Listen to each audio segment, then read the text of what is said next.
धर्मपाल जी के पास जीवन के हर पहलू से जुड़े अनुभव थे। उन्होंने जीवन के अच्छे और बुरे दोनों दौर देखे थे। वे अपने अनुभवों से दूसरों को मार्गदर्शन देते थे।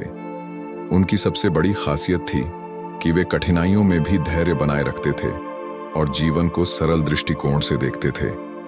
वहीं रोहन एक मासूम, जिज्ञासु और उत्साही बच्चा है जो अपने दादाजी धर्मपाल जी से बेहद जुड़ा हुआ है।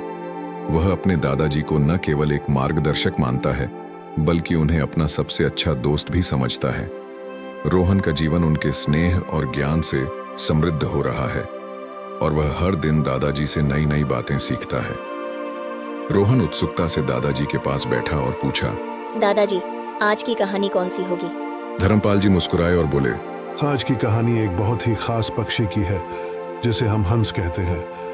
ये कहानी तुम्हें सिखाएगी कि कैसे सही और गलत के बीच फर्क करना चाहिए।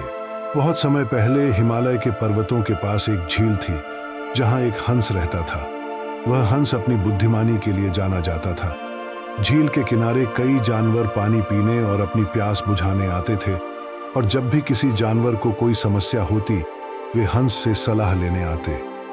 एक दिन एक बहस छिड़ गई कि कौन सबसे अच्छा और महत्वपूर्ण है, पानी या दूध।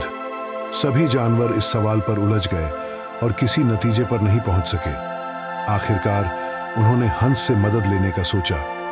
सभी जानवर हंस के पास आए और बोले, हे बुद्धिमान हंस, कृपया हमें बताइए कि क्या अधिक महत्वपूर्ण है, पानी या दूध?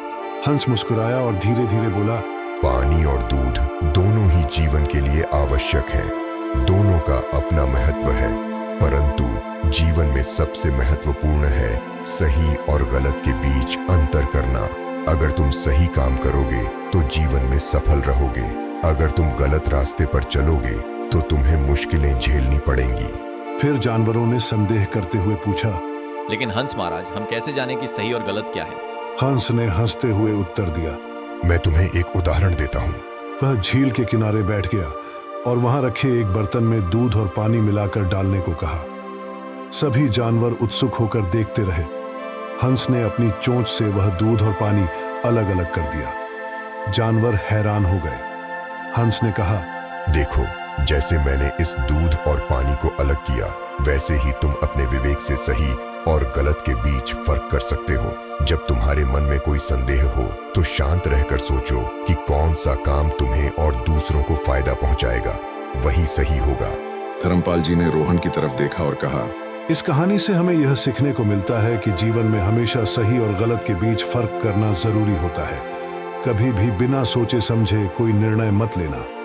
हमेशा सोच समझकर और अपने विवेक से काम करना। रोहन ने सिर हिलाया और कहा, दादाजी, यह तो बहुत महत्वपूर्ण सीख है। मैं हमेशा ध्यान रखूंगा कि सही और गलत के बीच फर्क कर सकूं। धर्मपाल जी ने हंसते हुए कहा, शाबाश बेटा, यही सोच हमेशा तुम्हें जीवन में आगे बढ़ाएगी। इस तरह हंस और उसकी सूझबूझ की कहानी ने रोहन को एक और महत्वपूर्ण जीवन का सबक सिखाया जो उसे आगे आने वाले जीवन के कठिन निर्णयों में मदद करेगा। क्या आपने कभी सोचा है कि एक छोटे से बीज में कितनी ताकत छुपी होती है? धैर्य, मेहनत और समय मिलकर कैसे किसी साधारण से बीज को विशाल पेड़ में बदल देते हैं। एक ऐसी कहानी जो आपको अपने जीवन के हर संघर्ष को नए नजरिए से देखने पर मजबूर कर देगी। क्या आप तैयार हैं? अगली कड़ी में जानिए उस छोटे बीज की जादुई यात्रा जो आपको प्रेरणा और उम्मीद से भर देगी। इसे बिल्कुल मिस मत कीजिए।